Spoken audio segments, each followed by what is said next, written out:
नमस्कार दोस्तों, कैसे हैं आप लोग। उम्मीद करती हूँ आप सभी अच्छे और स्वस्थ होंगे। आज मैं फिर एक कहानी के साथ आपके सामने हाजिर हूँ। उम्मीद करती हूँ ये कहानी भी आपको पसंद आएगी। अगर कहानी पसंद आए तो प्लीज़ मेरे चैनल को लाइक और सब्सक्राइब ज़रूर कर दीजिएगा, ताकि मैं आगे भी आपको ऐसी अच्छी अच्छी कहानियाँ सुनाती रहूँ। दोस्तों, आज जो पौराणिक कथा मैं आपको सुनाने वाली हूँ वो कथा है कि भगवान शिव ने किसके श्राप के कारण बालक गणेश का सिर काटा था। तो चलिए कहानी शुरू करते हैं।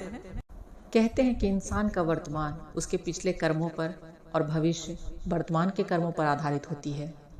लेकिन यह बात केवल इंसानों पर ही नहीं अपितु भगवानों पर भी लागू होती है। हमारे पुराणों में अनेक ऐसी कथाएं हैं जब भगवान द्वारा अतीत में किए गए अनुचित कार्यों के कारण उन्हें आने वाले समय में कष्ट उठाने पड़े। ऐसी ही एक कथा भगवान शंकर से संबंधित है, जब उन्हें कश्यप ऋषि द्वारा दिए गए श्राप के कारण अपने ही पुत्र गणेश का मस्तक काटना पड़ा था। तब भगवान शंकर के कहने पर विष्णु जी एक हाथी का सिर काट कर लाए और वह सिर उन्होंने उस बालक के धड़ पर रखकर उसे जीवित कर दिया। तब भगवान शंकर एवं अन्य देवताओं ने उस गजमुख बालक को अनेक आशीर्वाद दिए। देवताओं ने गणेश, गणपति, विनायक, विघ्नहर्ता, प्रथम पूज्य आदि कई नामों से उस बालक की स्तुति की। इस प्रकार भगवान गणेश का अवतरण हुआ। कश्यप ऋषि ने क्यों दिया था शिव जी को श्राप? ब्रह्म वैवर्तन पुराण के अनुसार एक बार नारद जी ने श्री नारायण से पूछा कि प्रभु, आप तो बहुत विद्वान हैं और सभी वेदों को जानने वाले हैं।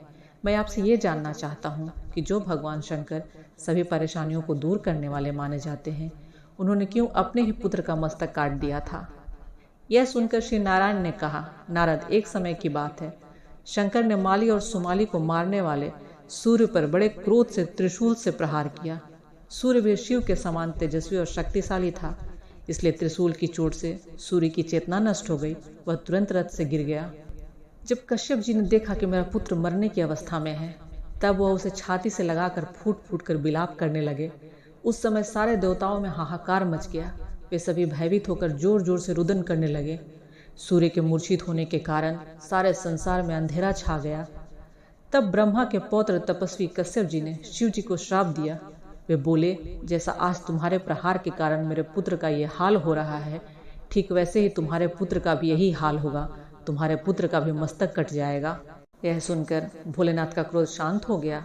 उन्होंने सूर्य को फिर से जीवित कर दिया। सूर्य कश्यप जी के सामने खड़े हो गए। जब उन्हें कश्यप जी के श्राप के बारे में पता चला तो उन्होंने सभी का त्याग करने का निर्णय लिया। यह सुनकर सारे देवता घबरा गए और वे ब्रह्मा जी के पास गए कि वे सूर्य को ऐसा करने से रोकें। ब्रह्मा सूर्य के पास गए और उन्हें फिर से अपने रथ पर सवार होने के लिए कहा। ब्रह्मा, शिव, कश्यप आनंद से सूर्य को आशीर्वाद देकर अपने अपने भवन चले गए। इधर सूर्य भी अपनी राशि पर आरूढ़ हो गए। इसके बाद माली और सुमाली को सफ़ेद कोढ़ हो गया, जिससे उनका प्रभाव नष्ट हो गया। तब स्वयं ब्रह्मा ने उन दोनों से कहा कि सूर्य के कारण उनका प्रभाव नष्ट हो गया है। तब स्वयं ब्रह्मा ने उन दोनों से कहा कि सूर्य के कोप से तुम दोनों का तेज खत्म हो गया है, तुम्हारा शरीर खराब हो गया है, तुम सूर्य की आराधना करो। उन दोनों ने सूर्य की आराधना शुरू की और फिर से निरोगी हुए। दोस्तों, आपको ये पौराणिक कथा कैसी लगी? अगर आपको कहानी पसंद आए तो प्लीज़ मेरे चैनल को लाइक और सब्सक्राइब ज़रूर कर दीजिएगा। Thank you so much.